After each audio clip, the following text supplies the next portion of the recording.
২০ লক্ষ লোক হলে হয়তো ১ কোটি লোক যারা তার ফ্যামিলি মেম্বার সহ হবে, কিন্তু বাকি যে আপনার বড় অংশ যে এই নেটের বাইরে রয়েছে, অর্থাৎ আপনার প্রায় 90% লোক আপনার এই নেটের বাইরে আছে, তাদের জন্য কি?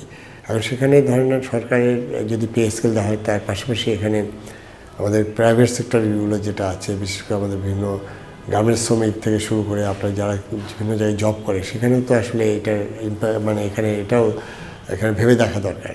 কারণ আপনি তো একই বাজার থেকে জিনিস কিনছেন, কারো সক্ষমতা বেশি, কারো সক্ষমতা কম, তাহলে তো তাকে আমরা আসলে আপনার ডিপ্রাইভ করছি।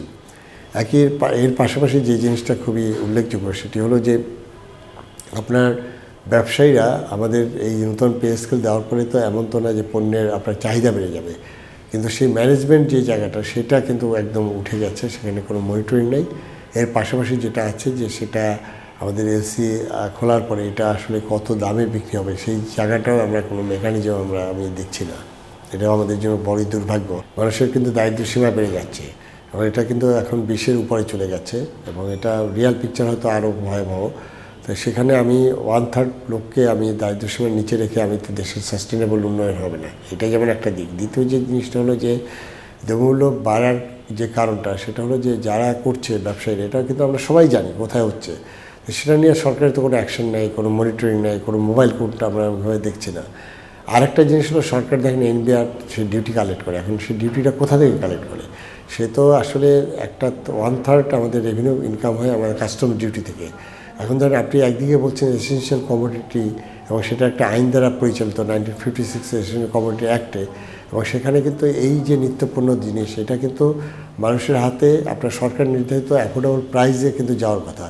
কিন্তু সেখানে দেখেন আপনার এই এসেনশিয়াল কমোডিটি আমরা একদিকে ডিক্লেয়ার করলাম যেমন, অপরদিকে এই এসেনশিয়াল কমোডিটি বিশেষ করে আমি উদাহরণ দিতে পারি চিনির ক্ষেত্রে, সেখানে কিন্তু এখনও আপনার 1 কেজি চিনি আপনি যখন কেনেন তখন 30 থেকে 32 টাকা কিন্তু আপনাকে ডিউটি দিতে হচ্ছে। এটা কিন্তু ব্যবসায়ীরা দিচ্ছে না, ইম্পোর্টার দিচ্ছে না, এটা কিন্তু ভোক্তার পকেট থেকে যাচ্ছে।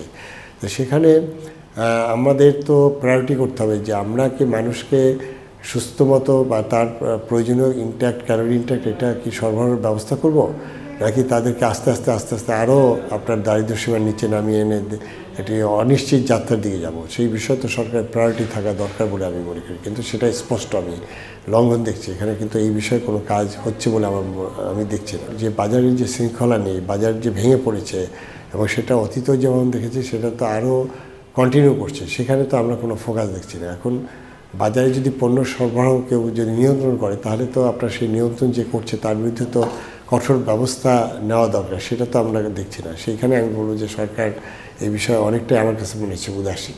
আমরা দেখলাম 1.5 বছর আইন শৃঙ্খলা বা রিফর্ম এগুলো নিয়েই তাদের আসলে সময়টা পার হয়ে গেল, কিন্তু আসলে মানুষ যে কষ্টে আছে, দ্রব্যমূল্য নিয়ন্ত্রণের বা অ্যাফোর্ডেবল প্রাইজের বাইরে চলে গেছে, সেখানে কিন্তু আমি খুব বেশি ফোকাস দেখি না। একইভাবে পলিটিক্যাল দলগুলো তারা নির্বাচনী স্থান নিয়ে তারা বিভিন্ন মাঠে যাচ্ছে, নির্বাচনী জনসভা করছে, কিন্তু সাধারণ মানুষের যে এই যে ভোগান্তি, তাদের ইনকাম নাই, তাদের আসলে আপনার এমপ্লয়মেন্ট নাই, সেই সব বিষয়ে আসলে আমি খুব স্পষ্ট কোনো বিষয়ে মানে এখানে পজিটিভভাবে আমি খুঁজে পাচ্ছি না। এবং আমার মনে হয় না যে একটি নির্বাচিত সরকার যখন আসবে ক্ষমতায় তখন তারা এটা কতটুকু হ্যান্ডেল করতে পারবে বলে আমি খুব বেশি আস্থা রাখতে পারছি না।